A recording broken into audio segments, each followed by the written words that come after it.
Hello everyone. तो कैसे हैं आप सब। तो फिर से आपका एक बार स्वागत है हमारे इस यूट्यूब प्लेटफॉर्म पे। तो जैसा कि हम लोग पढ़ रहे थे अपना चैप्टर मॉर्फोलॉजी, आज जो हम जिस पे बात करेंगे उस टॉपिक का नाम है सिमेट्री। और सिमेट्री क्या होता है बच्चे लोगों? सिमेट्री का मतलब होता है कि how how a flower can divide into equal halves. मतलब हम फ्लावर को कैसे कट करें जो इक्वल हाफ में बढ़ जाए, या फिर कैसे कट करके हम इक्वल हाफ में बांट सकते हैं, बढ़ता भी है कि नहीं बढ़ता है। इन्हीं सब चीजों को जब हम ऑब्जर्व करते हैं या देखते हैं तो इसको हम लोग बोलते हैं सिमेट्री। ठीक है, फ्लावर का सिमेट्री बोलेंगे हम लोग। तो टॉपिक स्टार्ट करते हैं बच्चे लोग हम लोग, जिसका नाम है सिमेट्री। सिमेट्री सिमेट्री का मतलब फ्लावर को डिवाइड करना है हमें किस में बच्चे लोगों? इक्वल हाफ में। अगर फ्लावर को हमको इक्वल हाफ में डिवाइड करना है तो उसके लिए हमारे पास तीन सिमेट्री देखने को मिलेगा हमें। जैसे सबसे पहला जो सिमेट्री होगा उसका नाम है अपने पास एक्टिनोमॉर्फिक। हम फ्लावर को एक्टिनोमॉर्फिकली काट सकते हैं, एक्टिनोमॉर्फिक। ठीक है, एक्टिनोमॉर्फिकली काट सकते हैं हम लोग। दूसरा अपने पास जाइगोमॉर्फिक, जाइगोमॉर्फिक, जाइगोमॉर्फिक। ठीक है, और तीसरा अपने पास है एसिमेट्रिकल, एसिमेट्रिकल, एसिमेट्रिकल। ठीक है, एक्टिनोमॉर्फिक, जाइगोमॉर्फिक और एसिमेट्रिकल। ध्यान रहे कि ये तीन ही चीज है, एक्टिनोमॉर्फिक, जाइगोमॉर्फिक और एसिमेट्रिकल। क्लियर? इतना सा बात आपको ध्यान रखना है। सबसे पहले हम समझेंगे कि एक्टिनोमॉर्फिक क्या होता है, कैसे हम फ्लावर को कट करें कि इक्वल हाफ में बढ़ जाए। एक ऐसा मतलब कुछ फ्लावर ऐसे होते हैं जिसको आप कहीं से भी कट कीजिए वो इक्वल हाफ में ही बटेगा, पर एक शर्त है कि यहाँ पे जो एक्सिस है वो पास कहाँ से होना चाहिए? सेंटर से। अगर सेंटर से आप पास नहीं करवा रहे हैं तो फिर ये जो आपका कॉन्सेप्ट है ये गलत हो जाएगा। अगर आपको कॉन्सेप्ट को सही करवाना है तो मतलब एक चीज ध्यान रखेंगे कि एक्सिस पास होगी पर सेंटर से। ठीक है, जैसे मैं आपको पहला जो हम लोग लेते हैं अपना टॉपिक का जिसका नाम है एक्टिनोमॉर्फिक।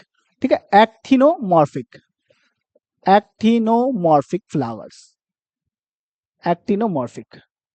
अब देखो एक्टिनोमॉर्फिक मैंने जैसे ही कहा तो आपके जहन में आना चाहिए इसका दूसरा नाम है रेडियल सिमेट्री।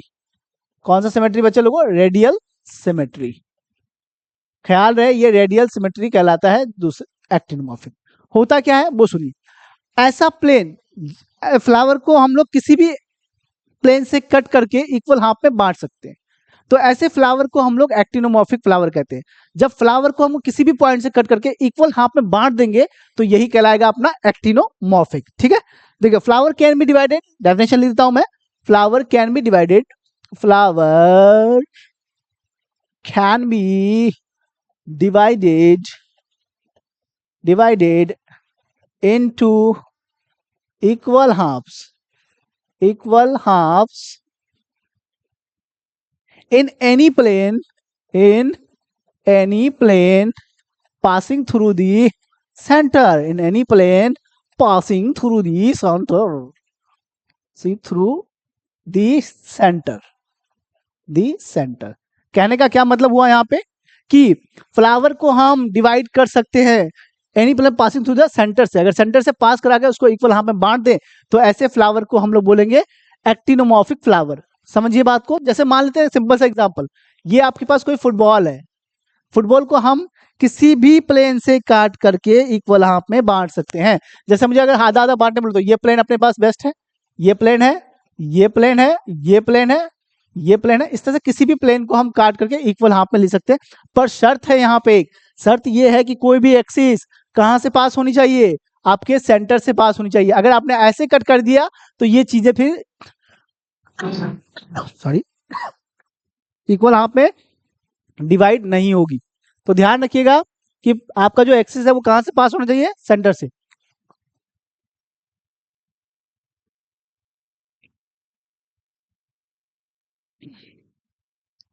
नेक्स्ट बात करूं मैं तो इसके एग्जाम्पल की। एग्जाम्पल बहुत इंपॉर्टेंट है, आपको एग्जाम्पल ही ध्यान रखना होता है। तो सबसे पहले मैं थोड़ा सा एग्जाम्पल का कलर बदल देता हूं, इंपॉर्टेंट है, ग्रीन कलर से लिख रहा हूं मैं। देखिए जो पहला एग्जाम्पल आपको याद रखना है वो है मस्टर्ड। क्या है बच्चे लोगों? मस्टर्ड। उसके बाद दूसरा जो एग्जाम्पल आता है अपने पास नाम है धतूरा, धतूरा। इसका प्लान रखना है दूसरा है। तीसरा है चिली। ये तीन एग्जाम्पल आपको याद रखने हैं, मस्टर्ड, धतूरा एंड चिली। देखिए मस्टर्ड का मतलब होता है मस्टर्ड का मतलब होता है ये, इसको ट्रिक में रखे हैं हम लोग कि मस्त रहो, मस्त रहो। उसके बाद धतूरा को रखेंगे हम लोग कि डटे रहो, डटे रहो। और तीसरा है अपने पास चिल करो। क्या करो बच्चे लोगों? चिल करो। मस्त रहो, डटे रहो और चिल करो। ध्यान रहे कि ये 3 एग्जाम्पल आपके बाय टिप याद होने चाहिए। मस्टर्ड, धतूरा एंड चिली। ये मस्त रहो, डटे रहो और चिल करो, आपको पता पता होना चाहिए। क्लियर है क्या? चलिए, तो मस्त रहो, डटे रहो, चिल करो।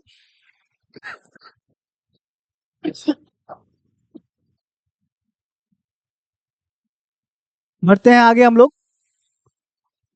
अब हम लोग बात करेंगे जाइगोमॉर्फिक के बारे में। जाइगोमॉर्फिक, जाइगोमॉर्फिक सेकंड जो है अपने पास जाइगोमॉर्फिक, जाइगोमॉर्फिक, जाइगोमॉर्फिक।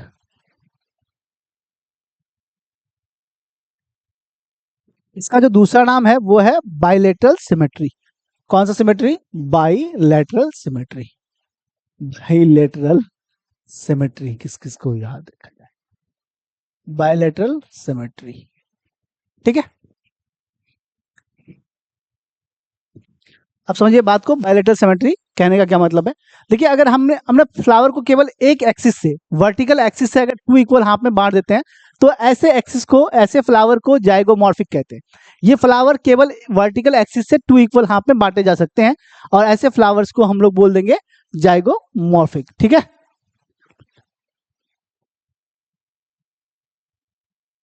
जाइगोमॉर्फिक बोल देंगे, ठीक है। ध्यान रखिएगा आप लोग इस बात को कि देखिए, अब यहाँ पे इसका डेफिनेशन की बात करूं मैं, तो डेफिनेशन की मैं बात कर लूं तो flower can be divided into, सब कुछ ठीक ठाक चल रहा है, चल रहा है, ठीक है। Flower can be divided, flower can be divided, can be divided into 2 halves, into 2 halves, halves in only one vertical axis। याद क्या है? Flower can B equal halves in only one in only one particular या only one verticular axis, only one particular, sorry particular क्या होता है? वर्टिकुलर, vertical axis, ठीक है। केवल एक एक्सिस है, वर्टिकल, वर्टिकुलर एक्सिस, वर्टिकुलर एक्सिस, वर्टिकुलर एक्सिस, ठीक है। Flower can be divided into 2 equal halves in only one vertical axis. Example देखें तो हम लोग, सुनिए एग्जाम्पल इसका, पी, गुलमोहर, कैशिया और बीन।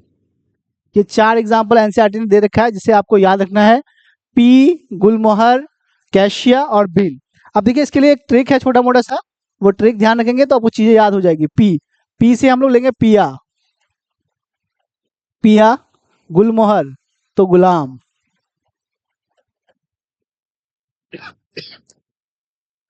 कैसिया का मतलब यहाँ पे लेंगे कैसे, बीज से लेंगे हम लोग बने। तो छोटा सा टॉप ट्रिक है, पिया गुलाम कैसे बने, इस पे हम लोग बात करेंगे कि पिया गुलाम कैसे बने। ये छोटा सा ट्रिक है जो आपको ध्यान रखना है, पिया गुलाम कैसे बने। चलिए बढ़ते हैं आगे हम लोग,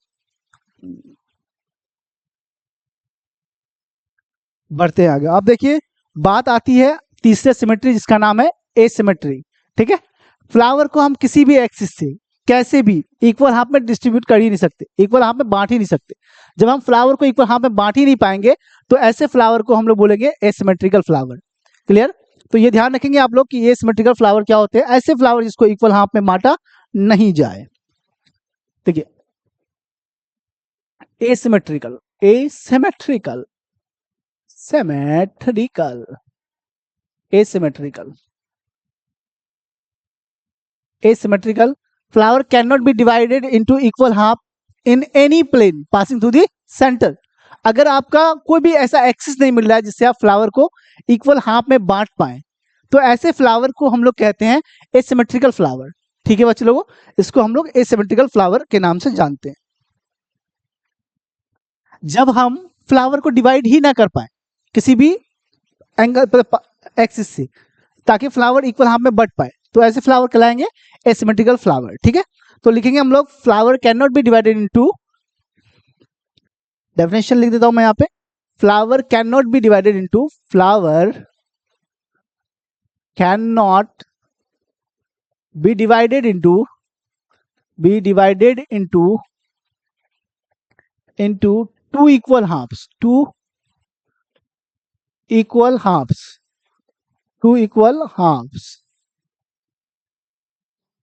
फ्लावर का कोई इक्वल हाफ मतलब half in any plane passing through the centre, plane passing through the centre. कहां से बच्चे लोगों? Passing through the centre. अगर पासिंग थ्रू दी सेंटर आप कर ही ना पाए इसको इक्वल हाफ में डिवाइड, तो ऐसे फ्लावर को हम लोग बोलेंगे एसिमेट्रिकल फ्लावर। इसका एक एग्जांपल है, वो याद रखेंगे आप लोग, कैना। एग्जांपल है कैना। कैना देखो, कैन नॉट यहाँ पे आया था, कैन नॉट से आप कैना को याद रख सकते हैं। यहाँ पे कैन नॉट आ रहा है, यहाँ पे क्या आ रहा है? कैना आ रहा है, तो रिलेट करके याद रख सकते हैं। कैना और कैन नॉट एक साथ आ रहा है, तो एसिमेट्रिकल का एग्जांपल हो गया ये। ठीक है, एक्टिनोमॉर्फिक, बायोमॉर्फिक सब ने बात कर लिया। अब हम थोड़ा सा ये जो अपने सिमेट्री वाला टॉपिक स्टार्ट किया था, ये सिमेट्री वाला टॉपिक यहाँ पे कंप्लीट होता है। अब हम बात करेंगे थोड़ा सा ब्रैक्ट के बारे में। ठीक है, ब्रैक्ट के बारे में बात करेंगे कि ब्रैक्टेड फ्लावर क्या होता है और ई ब्रैक्टेड फ्लावर क्या होता है। ठीक है, यही हम लोग जानेंगे। तो आइए अपने जो नेक्स्ट स्लाइड है उस पर हम लोग देखते हैं ब्रैक्टेड और ई ब्रैक्टेड फ्लावर का कॉन्सेप्ट क्या है। अगर आप एक फ्लावर को देख रहे हैं, चलिए एक सुंदर सा प्यारा सा नन्हा सा मुन्ना सा फ्लावर बना लेते हैं हम लोग। फ्लावर कैसा बना है? पीला पीला बनाते हैं फ्लावर। चलो ये मान लेते हैं अपने पास कोई ये फ्लावर है। क्या है बच्चे लोगों? ये फ्लावर है। अगर देखिए, जैसा कि आपको मैं स्टार्टिंग में बताया, फ्लावर है, फ्लावर के डंडे को ना हम लोग क्या बोलते हैं? पेडिसिल। जो फ्लावर का डंडा है ना उसको पेडिसिल, जैसे ना पत्ते के डंडे को पिटियोल कहा था, उसी तरह फ्लावर के डंडे को हमने पेडिसिल नाम दिया। ठीक है, पेडिसिल नाम दिया। अब बात आ रही है कि जो फ्लावर का जो डंडा है ना, उसके पास में ना एक ना पत्ते के समान स्ट्रक्चर होता है, लीफ की तरह एक स्ट्रक्चर दिख रहा है। देखो, ये जो तुमको लीफ लाइक स्ट्रक्चर दिख रहा है ना, ये लीफ लाइक स्ट्रक्चर जो है आपके पास, लीफ लाइक स्ट्रक्चर जो दिख रहा है आपको, इसको हम लोग ब्रैक्ट बोलते हैं। क्या बोलेंगे बच्चे लोगों? हम लोग इसको ब्रैक्ट। ठीक है, BRACT, ब्रैक्ट। ये अपना ब्रैक्ट है। फ्लावर के डंडे के पास यानी फ्लावर बेस के पास एक लीफ लाइक स्ट्रक्चर होता है जिसको हम लोग ब्रैक्ट बोलते हैं। और ये जिस फ्लावर में मौजूद होगा उस फ्लावर को हम ब्रैक्टेड फ्लावर बोलेंगे, और जिसमें मौजूद नहीं होगा उसको ई ब्रैक्टेड बोल देंगे हम। क्लियर है क्या? इतना सा बात तो क्लियर होना चाहिए। ब्रैक्टेड फ्लावर, देखिए अगर हम फ्लावर को डिवाइड करें, मान लेते हैं कि ये फ्लावर है, ये अपने पास फ्लावर है। अब ये फ्लावर को हम बोल सकते हैं ब्रैक्टेड फ्लावर, ब्रैक्टेड फ्लावर बोल सकते हैं इसको हम लोग। और दूसरा हम इसको ई ब्रैक्टेड बोल सकते हैं बच्चे लोगों, ई ब्रैक्टेड भी बोल सकते हैं, ई ब्रैक्टेड भी बोल सकते हैं। अब देखिए, ब्रैक्टेड कहने का मतलब क्या है? ब्रैक्टेड कहने का मतलब क्या है कि फ्लावर में क्या मौजूद होगा? ब्रैक्ट प्रेजेंट होगा बच्चे लोगों। ठीक है, ब्रैक्ट अगर प्रेजेंट है तो उसको ब्रैक्टेड बोल दिया।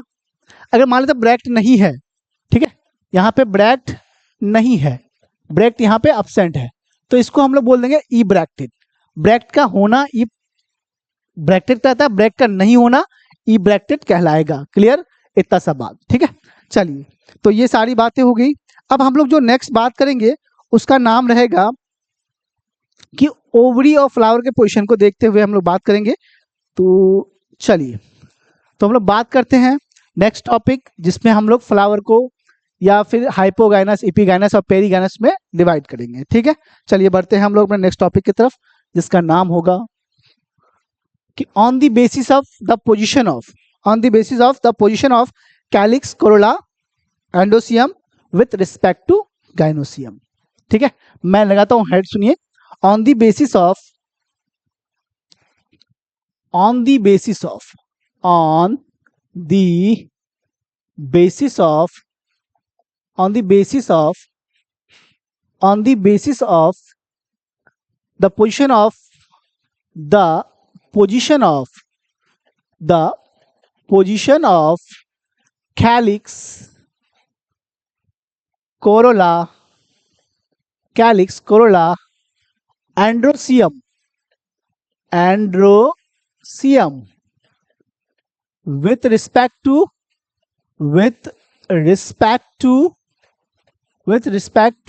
the gynoecium,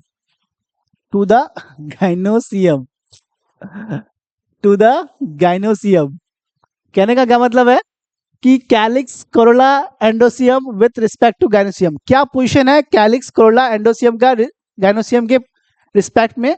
इस हिसाब से फ्लावर को हमने डिवाइड किया है 3 पार्ट्स में, जैसे मतलब हाइपोगाइनस, पेरीगाइनस और इपीगाइनस। चलिए देखते हैं हम लोग फ्लावर को डिवाइड करते हैं क्या क्या होता है।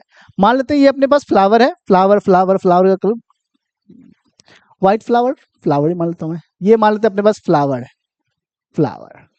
और फ्लावर को हमने 3 पार्ट में डिवाइड करना है हमें। एक तो अपने पास है हाइपोगाइनस फ्लावर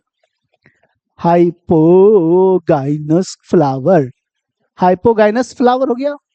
दूसरा अपने पास पेरीगाइनस फ्लावर, और तीसरा अपने पास आ जाएगा बच्चे लोगों इपीगाइनस फ्लावर, पेरीगाइनस और इपीगाइनस। कहने का बेसिक सा मतलब है हाइपोगाइनस फ्लावर, पेरीगाइनस फ्लावर और इपीगाइनस फ्लावर। ये 3 तरह के फ्लावर आपको यहाँ पे देखने को मिल जाएगा। सिंपल सा बात है, 3 तरह के फ्लावर आप देख सकते हैं, इजीली ऑब्जर्व कर सकते हैं, हाइपोगाइनस, पेरीगाइनस और इपीगाइनस। क्लियर है क्या? तो इतना सा आपको ख्याल रखना है कि कौन सा गाइनस क्या गाइनस। ठीक है, चलिए पहले फिगर से समझते हैं, फिर आगे हम लोग बात करेंगे। ये फ्लावर को 3 पार्ट में मैं डिवाइड कर लिया है।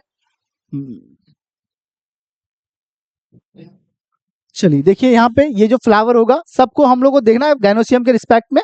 तो एक फ्लावर को हमने गाइनोसियम को बना देते हैं हम लोग येलो कलर से। ये स्टिग्मा हो गया, स्टाइल हो गया कुछ इस तरह से, और ये आपका ओवरी हो गया। ठीक है, तीनों के लिए हम पहले यही बना लेते हैं, स्टिग्मा, ओवरी, ये बना दिया मैंने इसके लिए, स्टिग्मा, ओव्यूल, इस तरह का बना दिया मैंने। ठीक है, ये 3 चीजें मैंने बना दी आपके लिए।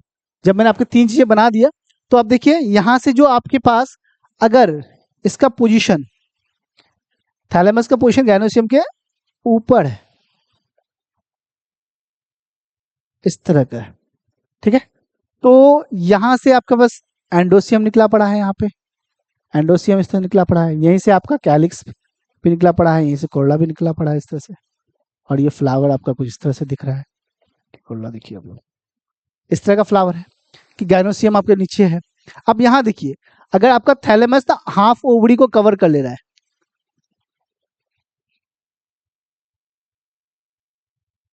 फिर यहाँ से आपके पास एंडोसियम निकला हुआ है इस तरह से, ये गाइनोसियम निकला हुआ है इस तरह से, फिर ये जो आपके पास ये चुमुमुसा है जो भी है ये भी निकला पड़ा है इस तरह से। ठीक है, इस तरह का फ्लावर है। अब यहाँ पे क्या होगा कि ये जो थैलेमस है ना, ये पूरा कवर कर लेगा आपके, इसको क्या बोलते हैं, उसको ओवरी को फुल्ली कवर कर लेगा। तो इस तरह की कंडीशन को हम लोग बोल देते हैं एपिगाइनस। और ये फुल्ली कवर हो जाएगा, फिर यहाँ से निकलेगा एंडोसियम, फिर यहाँ से गाइनोसियम, फिर ये फ्लावर का कैलिक्स, फिर ये कोरोला, फिर इस तरह से चीजें चलती चली जाएगी। चलिए देखिए क्या किया है मैंने। 3 तरह के फ्लावर आपके इस बोर्ड के सामने पड़े हैं। मैं दिख रहा हूँ कि नहीं, रे फ्रेम में हूँ कि नहीं, आ जाओ। हाँ, चलिए 3 तरह के फ्लावर। अगर देखिए अगर आपका जो ओवरी है, देखिए यहाँ से ओवरी ऊपर है और बाकी सब चीजें नीचे है, तो इस तरह के फ्लावर को हम लोग बोलते हैं हाइपोगाइनस फ्लावर। क्या बोलेंगे बच्चे लोगों, इसको हम लोग हाइपोगाइनस फ्लावर। जब आपका मतलब ओवरी से नीचे सब कुछ है, थैलेमस भी नीचे है, एंडोसियम और कैलिक्स कोला सब नीचे है, तो हाइपोगाइनस। अगर मान लो आधा ओवरी को कवर कर चुका है, वो आधा ओवरी को कवर कर लिया है, तो आधा कवर्ड है थैलेमस से, आधा कवर नहीं है, तो इसको हम लोग बोलते हैं पेरीगाइनस। मान लीजिए पूरा कवर कर लिया इसने, पूरा जो थैलेमस है ना इसको कवर कर लिया ओवरी को, तो ऐसे कंडीशन को हम लोग इपीगाइनस कंडीशन कहते हैं। क्लियर, ध्यान रखेंगे आप, इपीगाइनस कंडीशन कहलाएगा अगर पूरा कवर अप हो जाता है तो ये बात का ख्याल रखें, पूरा कवर अप। अब इसके एग्जांपल की बात करते हैं हम लोग हाइपोगाइनस के, क्योंकि इंपॉर्टेंट है। सबसे पहले देखिए तो यहाँ पे ओवरी को अगर हम देखेंगे ना, तो यहाँ पे जो ओवरी है वो सुपीरियर ओवरी है, मतलब ओवरी ऊपर है तो सुपीरियर ओवरी है। यहाँ पे हम यहाँ पे सुपीरियर ओवरी को देख पा रहे हैं। और ये कैसा होता है, हाफ इंफीरियर ओवरी है यहाँ पे। इन्फीरियर ओवरी है ये, और ये इंफीरियर ओवरी है, इंफीरियर ओवरी है ये, inferior ovary. Superior ovary, half inferior ovary और इंफीरियर ओवरी, ठीक है, ये तीनों चीजें हैं, superior ovary, half inferior ovary और इंफीरियर ओवरी, ठीक है। तो ये ख्याल रखेंगे आप लोग कि हाफ इंफीरियर सुपीरियर क्या होता है, ये सब बातें आप ध्यान रखेंगे, डिस्कस करेंगे, ठीक है। अभी हमें सबसे इंपॉर्टेंट जो चीजें हैं इसके एग्जाम्पल्स, कि क्या एग्जाम्पल है, कैसे हम इसको याद रखते हैं। तो सबसे पहला जो एग्जाम्पल अपने पास आता है, देखो एग्जाम्पल को याद रखना है आपको। जो पहला एग्जाम्पल यहाँ पे हम देख रहे हैं, चाइना रोज, ब्रिंजल और मस्टर्ड। क्या है अपने पास, चाइना रोज, चाइना रोज याद रखेंगे इसमें, ब्रिंजल मस्टर्ड, ब्रिंजल और मस्टर्ड, ठीक है, मस्टर्ड,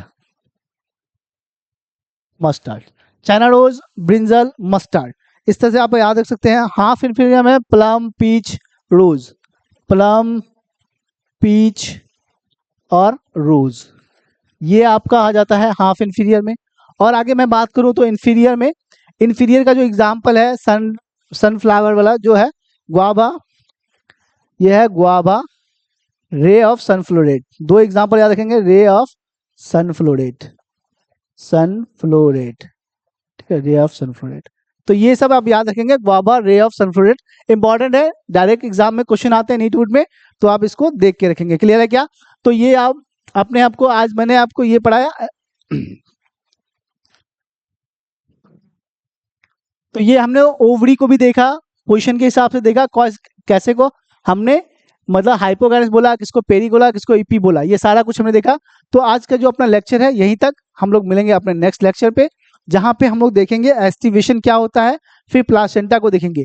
एस्टिवेशन और प्लासेंटा जैसे देखेंगे तो हम अपने चैप्टर के मतलब एक तरह से लास्ट छोर पे आ जाएंगे, फिर फ्रूट्स पढ़ना रहेगा, तो एक लेक्चर में हम लोग फ्रूट पढ़ लेंगे, ठीक है। तो बढ़ते हैं हम लोग अपने अगले नेक्स्ट लेक्चर पे, बढ़ेंगे हम लोग अगले क्लास में, तब तक के लिए पढ़ते रहिए आप लोग।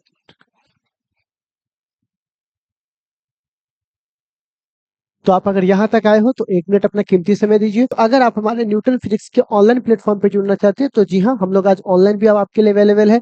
क्या करना है, आपको कुछ नहीं करना है, डिस्क्रिप्शन में दिए गए लिंक को बस आप वहाँ पे एप्लीकेशन पे जाकर डाउनलोड कर लीजिए। एप्लीकेशन का इंटरफेस कुछ इस तरह से दिखाई देगा, इसमें आपको बहुत कुछ होंगे, जैसे कि आप मान के चलिए आप कोर्स कर रहे हो तो आपको पेड कोर्स मिलेगा, टेस्ट सीरीज मिलेगा, फ्री टेस्ट भी है, फ्री कोर्सेज है, प्रीवियस ईयर, बहुत सारी चीजें आपको मिलेगी, बुक्स वगैरह। इसका पढ़ाने का तरीका क्या है कि जैसे मान के चलिए आपको लेक्चर मिला, लेक्चर को आपको देख लीजिए, लेक्चर के बगल में आपको मिल जाएगा पीडीएफ, ये पीडीएफ जो इस लेक्चर में पढ़ाई हुआ होगा उसका हैंड रिटेन नोट्स आपको यहाँ पे मिल जाएगा, ताकि बच्चों लोगों को दुविधा ना हो कि कोई चीज जो कर रहे हैं वो उसमें स्पेलिंग क्या लिखा हुआ क्या है, बस आप आराम से पढ़िए, हैंड रिटेन नोट्स आपको यहाँ मिल जाएगा। उसके बाद आपको टॉपिक बाय टॉपिक सारे बहुत सिस्टमेटिक तरीके से बुक्स के साथ आपको मिल जाएगा। और इस एप्लीकेशन में और क्या क्या है इसको जानने के लिए हम लोग थोड़ा सा आगे बढ़ते हैं, ठीक है। प्यारा सा इंटरफेस खुलेगा, पेड कोर्स पे क्लिक कीजिएगा। पेड कोर्स पे क्लिक करते के साथ क्या होगा, ये आपको कोर्सेज खुल जाएगी। अगर आप क्लास 11th में है और बोर्ड एग्जाम्स के लिए पढ़ना चाहते हैं तो ये कोर्स ज्वाइन कर लीजिए, फाउंडेशन। उसके बाद क्लास 12 की क्रैश कोर्स पढ़ना चाहते हैं, ये कोर्स ज्वाइन कर लीजिए। हिंदी मीडियम के लिए तो ये कोर्स ज्वाइन कर लीजिए। इस तरह फिजिक्स एक बहुत ही ज्यादा जो कॉम्प्लिकेटेड टॉपिक है, बहुत ही आसान शब्दों में, सरल शब्दों में आप सबका अपना जो भी 11th हो, 12th हो, क्रैश कोर्स हो, आप नीट के लिए हो, आप बोर्ड के लिए हो, सारे आपको यहाँ पे लिस्टेड किया हुआ मिल जाएगा, ठीक है ना। जो कोर्स भी आपको सही लगा उसको आप बहुत ही रिजनेबल प्राइस पे ले सकते हैं, ठीक है। जैसे मान के चलिए हमने 11th का फिजिक्स क्लिक किया, तो यहाँ पे आपको ऐसे आपको यहाँ कंटेंट पे क्लिक करना है, ठीक है ना। कंटेंट पे क्लिक कीजिएगा, फिर आपको ये सारा आ जाएगा। मान के चलिए कि हमने कोई एक चैप्टर खोला, ठीक है ना, इसमें से सारे चैप्टर्स बने हुए, आपने तीसरा चैप्टर खोला, इसमें स्टडी पैकेज है, तो अगर आप स्टडी पैकेज खोलिएगा तो इस तरह से पूरा स्टडी पैकेज आ जाएगा। हाँ, उसके बाद अगर मान के चलिए स्टडी पैकेज के बाद आपने कोई लेक्चर खोला, तो ये आपका लेक्चर खोला, तो ये आपको लेक्चर में इस तरह से दिखाई देगा कि कैसे कैसे पढ़ाई हो रही है, बिल्कुल जैसे क्लासेस में होती है वैसे। और सबसे बड़ी बात क्या है ना कि इसमें आपको पूरा वीडियो के साथ कि हाँ, क्योंकि फिजिक्स क्या है, एक प्रैक्टिकल चीज है। फिजिक्स में आप प्रैक्टिकल चीजों को देखोगे तो समझोगे, जानोगे। तो कैसे मिसाइल चला, कैसे प्रैक्टिकल हुआ, कैसे नाव पीछे गया, बंदूक की गोली चला तो बंदूक कैसे पीछे आया, उसके बाद फिजिक्स में इलेक्ट्रॉन कैसे मूव करता है, इलेक्ट्रिसिटी कैसे मूव कर रही है, बहुत छोटी बड़ी बातों का वीडियोस देखे बिना आपका काम नहीं चलेगा। लाइट कैसे काम करता है, तो यूट्यूब पे ये सब संभव नहीं है, यूट्यूब पे पढ़ाई होता भी नहीं है। यूट्यूब पे इसलिए संभव नहीं क्योंकि ये सब कॉपीराइट स्ट्राइक मार देता है, तो इसके लिए एप्लीकेशन एक दुनिया है जहां पे आप आराम आराम से सिस्टमेटिक बैठ के पूरे एनिमेशंस के साथ आप चीजों को देखते हो, समझते हो और फिजिक्स से आप प्यार करते हो। तो फिजिक्स को जब आप थ्योरी बढ़िया से आ जाएगा ना प्यारे बच्चों, तो आपका न्यूमेरिकल्स वगैरह भी बहुत सही से बन जाएगा। तो ये हमारी कैटेगरी, अगर आप इससे जुड़ना चाहते हैं तो बहुत ही रीजनेबल प्राइस, 500, 1000, 1500, 2000 के नीचे ही सारी प्राइजेज है और वो उसमें आपको सारी कोर्सेज मिल जाएगा। और अगर आपको कोई दिक्कत है तो दिए गए इस नंबर पे आप कांटेक्ट कर सकते हैं, आपको सारी जो भी आपकी हेल्प करना होगा हम लोग कर पाएंगे। ठीक है प्यारे बच्चों, तो चलिए आप खुद भी पढ़िए और अगर आपके छोटे भाई बहन हो या कोई जानने वाले हो तो आप उन्हें जरूर रिकमेंड कीजिए। Bye bye.